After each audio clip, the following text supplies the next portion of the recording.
Bonjour. Écoutez, voilà, bon, donc je m'adresse maintenant au président de la République, donc Monsieur Emmanuel Macron. Et donc j'ai lu effectivement votre lettre avec le grand débat.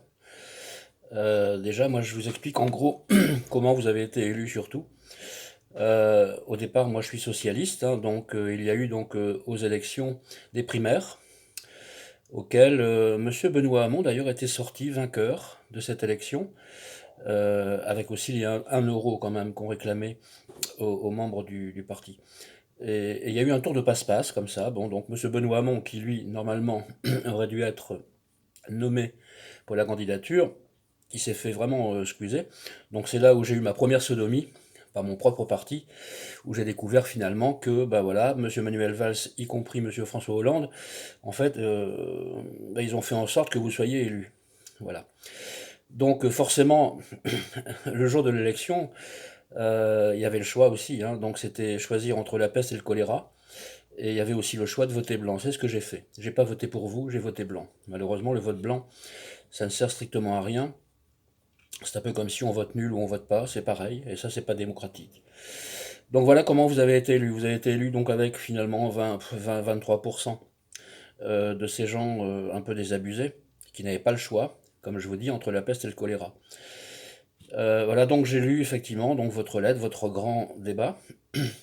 Alors moi, je vais vous expliquer aussi quelque chose. Euh, Pour l'ISF, tout ça, bon bah ok, apparemment vous voulez pas venir dessus, alors qu'il y a quand même des choses à faire, hein. La fraude fiscale, c'est important, les cadeaux fiscaux, c'est important. Ça a été évalué, au total, je pense que c'est 300 milliards d'euros. 300 milliards d'euros, tout confondu, hein, les cadeaux fiscaux et la fraude fiscale. Alors c'est intéressant effectivement de faire des cadeaux fiscaux à des grandes entreprises, à condition effectivement qu'elles créent des emplois. Ça oui, ça aurait été bien créer des emplois au prorata, effectivement, du cadeau fiscal. Ce qui n'est pas le cas, puisque quand on regarde Carrefour, par exemple, qui a reçu un grand cadeau fiscal, se permet quand même de licencier 5000 personnes. Donc, à la limite, ce qu'il faudrait faire, c'est de dire, bah attendez, là, Carrefour, non, non, ça va plus. Le pognon, vous le rendez, et en plus, à la limite, on vous colle une amende. Vous voyez? Et ça, effectivement, on peut récolter pas mal d'argent en faisant ça. Mais je crois que ça, vous dites pas non plus. Maintenant, je vais vous parler aussi de violence policière, puisque il faut quand même en parler, même si M. Castaner, apparemment, et ça il l'a dit à l'Assemblée nationale, que d'après lui, il n'a jamais vu un seul policier commettre une violence policière envers un manifestant.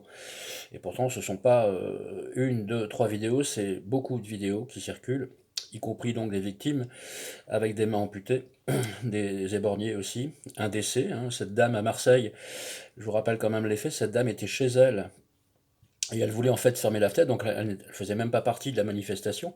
Elle était chez elle, donc et elle a reçu effectivement une grenade et donc forcément elle est décédée. Mais ça, on n'en parle pas. La presse aussi n'en parle pas. Et ça, je m'adresse aussi à certains journalistes qui n'ont que deux mots de journaliste, parce que quand on est journaliste, généralement, on se doit d'être intègre. La fameuse déontologie, on se doit d'être neutre et de ne relater que l'information et rien d'autre. Ce qui n'est pas le cas de BFM TV. Voilà, ça c'était mon petit coup de gueule aussi. Alors donc la violence policière, on va en parler. Alors ce qui va se passer, moi je vais vous dire, moi de mémoire d'homme, hein, de mémoire d'homme, je n'ai jamais connu un président. Et pourtant je suis né en 55, donc j'ai sous le règne de général de Gaulle, je n'ai jamais connu un président avoir autant d'impopularité. Je n'ai jamais, de mémoire d'homme, jamais connu un président qui se permettait d'insulter le peuple. Et quand je dis insulter, c'est vraiment insulter hein, les moins que rien, les fainéants. Et j'en passe et des meilleurs avec des phrases assassines, parce qu'apparemment, à chaque fois que vous avez une allocution, c'est plus fort que vous. Il y a toujours une petite phrase cinglante, des mots qui font des mots, hein, MAUX. Et de mémoire d'homme, j'ai jamais rencontré ça. Vous voyez? Donc là, il faudra peut-être que vous vous posiez quand même de sérieuses questions. Alors l'avenir, ça sera simple. Je pense qu'elle est logique. Dans 3 ans, hein, dans 3 ans, il y aura effectivement encore des élections. Et à mon avis, vous le savez, vous n'y passerez plus. Voilà, ça c'est une logique.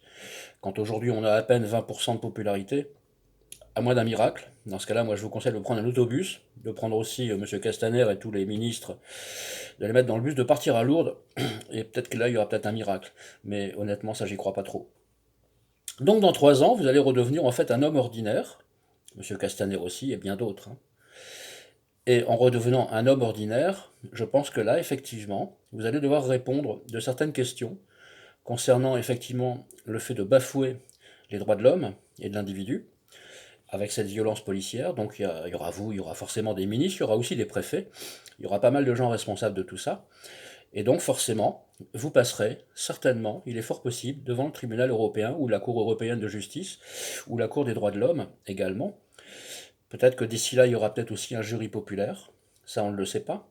Mais ça, en tout cas, il y a une chose qui est certaine, qui est sûre, c'est que dans 3 ans, vous redeviendrez en fait un homme ordinaire. Voilà, comme d'autres.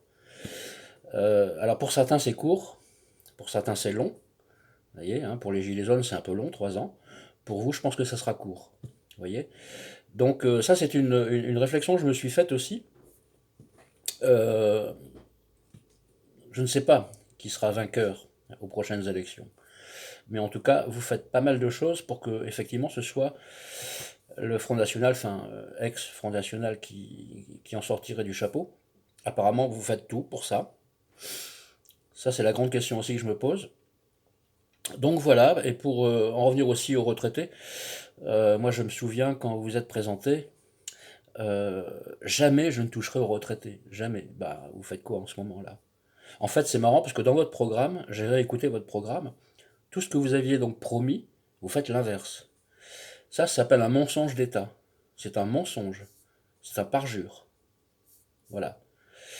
Moi, à votre place, honnêtement, hein, je serais pas fier de moi. Et moi, je vous dis ça, j'ai pas de colère contre vous, j'ai pas de haine, j'en aurai jamais. J'ai plutôt une profonde tristesse. Une tristesse parce que là, ce que vous avez fait depuis votre mandat, vous n'avez fait que mettre les gens les uns contre les autres, de forcer la police surtout. Et cette fameuse police, en fait, elle avait surtout l'amour des gens, quand il y a eu effectivement pas mal d'actions de terrorisme. Donc les gens aimaient la police, et vous avez fait en sorte qu'aujourd'hui les gens détestent la police. Et ça, c'est pas bien.